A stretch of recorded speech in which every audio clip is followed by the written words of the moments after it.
مطلب جس طرح کے القابات اس کو وہ پہلے وہ جو اس نے وہ مطلب وہ بھی بہت سخت الفاظ تھے، اسٹرانگ لینگویج استعمال کی تھی نا اس نے اس کے حوالے سے صدر حلف اٹھانے سے پہلے، اور ابھی بھی جو اس نے نا انتہائی کر دی تھی وہ صدر صاحب ہیں، اب کیا بندہ کہے. اچھا وہ کئی دفعہ آپ بات کرتے ہیں نا کہ جنگ لدنی، کہ ایک ایسی جنگ جس کے اسباب شاید وہ انسان کے اختیار میں نہیں ہوتے، تو اس طرح کے مینٹلی ٹکرا جاتے ہیں نا آ کے. ہاں وہ بھی اصل میں بتا دوں اس کی، وہ میں بعض اوقات بندہ شارٹ جلدی سے بات کرتا ہے، لوگوں کو وہ ٹائم نہیں ہوتا، 10 چیزیں ہوتی ہیں. پھر دوسرا یہ کہ میں اتنے حوالے اس لیے بھی نہیں دیتا کہ وہ میں ضرورت نہیں سمجھتا.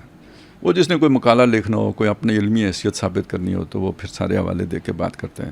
میں مطلب کی بات کرتا ہوں، عالمانہ انداز ہی نہیں اختیار کرتا، ٹھیک ہے.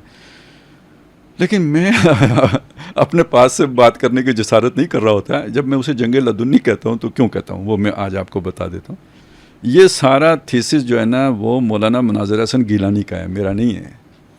ہاں میں ان کی رائے سے اتفاق کرتا ہوں، لیکن اصل میں یہ سارا میں نے بڑا انجوائے کیا نا. میں یہ جب اس طرح کی بات کرتا ہوں کہتے ہیں یہ تفسیر بالرائے ہے، میں جواب بھی نہیں دیتا کہ ہے یا نہیں ہے. اب تو تھوڑے بزرگوں نے کی تھی یہ تو مجھے پتہ ہے نا. ٹھیک ہے، کافی بڑا مستند نام تھے. اور پھر یہ کہ تو یہ ان کی بہت جو ہے نا آخری دور کے بارے میں ان کی پیشن گوئیاں، وہ خاص طور پہ ان کی یہ جو ہے نا سورہ کاف کی جو تفسیر ہے، التذکیر بسورۃ الکاف، یہ ان کے اس کا عنوان ہے.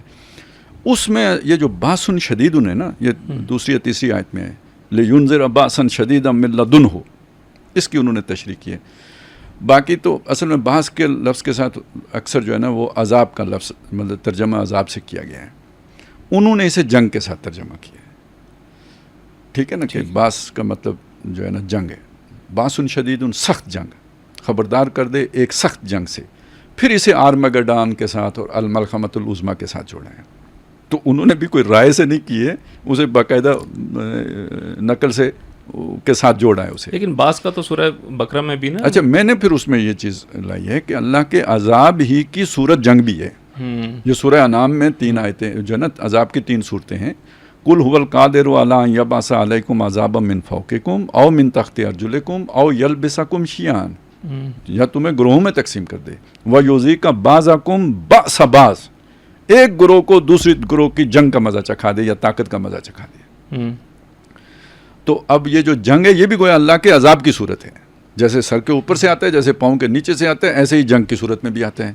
تو اگر انہوں نے یہ ترجمہ کیا تو یہ بھی ان کا خود ساختہ ترجمہ نہیں ہے، قرآن سے ثابت شدہ ہے. اور قرآن میں بعض کا لفظ جنگ کے معنوں میں جہاں سب مترجمین نے ترجمہ کیا ہے وہ سورہ بقرہ کی آیت نمبر 177 ہے، وَالصَّابِرِينَ فِي الْبَأْسَاءِ وَالضَّرَّاءِ وَحِينَ الْبَأْسِ. تو وہاں سب نے کہا جنگ کے وقت. تو اب وہ کہہ رہے ہیں یہ باسن شدید عذاب کا وقت، یعنی یہ تیسری جنگ عظیم، یعنی الملحمۃ العظمیٰ، یعنی آرمگڈان. ٹھیک ہے. اب اس کے ساتھ انہوں نے یہ کہا کہ اس کے ساتھ آیا لفظ من لدنہ.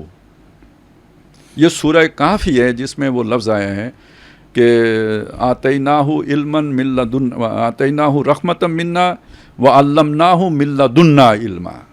وہ جس سے علم لدنی بن گیا ہے.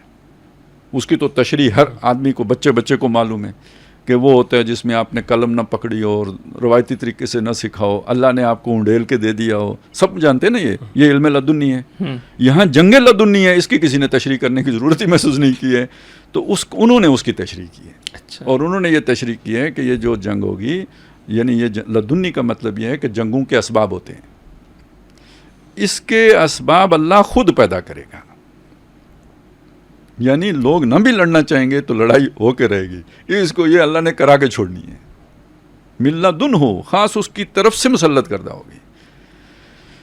تو یہ ہے اس کا بیک گراؤنڈ. آج آپ نے پوچھا تو ہم نے بتایا. نہیں تو ہم ویسے جب ہم کرتے ہیں تو اس کو لوگ وہ عام آدمی تو نہیں تنقید کرتا ہے، لیکن یہ جو ہمارے اہل علم، بزوں میں خیش اہل علم ہوتے ہیں وہ کرتے ہیں. تو ہم بھی وہاں موجود تھے، وہ یہی ہم چپ رہے. سر یہی فیکٹر ابھی ہم انڈیا پہ بھی آتے ہیں کہ دیکھیں ایک وہ پورا جو ایک جسے کہتے ہیں نا وار ہسٹیریا والے وہ لوگ، ادھر ٹرمپ جیسا امریکہ کا سویلائز ملک کا وہ بندہ، مطلب جو اسٹیٹمنٹ دے کے وہ آج بھی ہم وہ دیکھ رہے تھے نا وہ خاتون کو مطلب کیسے الفاظ استعمال کر رہا ہے, ادھر مودی کی ایسی تیسی کر دی, وہ ٹرمپ کے ساتھ کر دی. اچھا دوسری طرف مودی نے وہ اگلے دن وہ فرانس کا جب وزٹ کیا تو اس کے جو پرائم منسٹر کے ساتھ جاتے ساری, کیونکہ اس کی ایک ویڈیو لیک ہو گئی تھی, وہ نیچے اتر آتا تو اس کی بیوی اس کو ڈانٹ رہی تھی, ڈانٹ نہیں رہی, تھپڑ مارا, اس کو جاتے ساری پوچھا کہ وہ معاملہ ٹھیک ہے, مودی اسے پوچھ رہے ہیں, مودی اس کو اصل میں یہ سارے مودی نے اسے جو ہے نا, میرا خیال یہ ہے کہ وہ اسے بیک فٹ پہ لے گیا ہے, ٹھیک ہے, کہ وہ کہیں یہ نہ پوچھ لے کہ وہ ہمارے رفال کا کیا بنا. اس سے پہلے ہی مطلب آپ چڑھائی کر دو یار, تیرے نال ہوئی کہی ہے, بڑی بے شرمی دی گل ہے, تو چلو وہ مطلب اسے ادھر کیا. پاکستان میں بھی دیکھیں ایک ہمارا اتنا پڑھا لکھا آکسفورڈ کا وہ جو جاپان اور جرمنی کی سرحد کو ملا دیتا تھا, اور بڑے اصل میں ایک بات یہی کہنا چاہ رہا تھا کہ یہ جو اللہ تعالیٰ نے کہا نا, اس کے اسباب اللہ خود جمع کرے گا, یعنی وہ جو گیلانی صاحب والی تشریح ہے, تو ان اسباب میں سے ایک یہ ہے کہ نیتن یاہو لیڈر بن گیا ہے, ٹرمپ لیڈر بن گیا ہے, وہ فرانس والا کیا نام ہے اس کا, میکرون لیڈر بن گئے ہیں, مودی لیڈر بن گئے ہیں. یہی تو اسباب احمد کا اکٹھے ہو گئے ہیں سارے روبیزہ جو لوگوں کے قوم کے معاملات کے اوپر جو ہے نا گفت و شنید کرتے ہیں. حالت یہ ہے کہ وہ پتہ نہیں حافظ صاحب نے کیا دم کر کے اس کو بتایا جناب ہم آپ کو نوبل انعام کے لیے وہ کرتے ہیں, اسے سچ مچ کا نشہ چڑھ گیا ہے. وہ سچ مچ مطلب وہ سوچ رہا ہے کہ وہ پہلے شرمایا تھا, کہتا میں اتنا سیکولر نہیں ہوں. یہ ان اسباب میں سے ہے. جب اتنے احمق لوگ حکمران ہو جائیں اور اتنی طاقت ان کے ہاتھ میں ہو, تو پھر آپ سمجھ لینا کہ پھر کون جنگ ٹالے گا.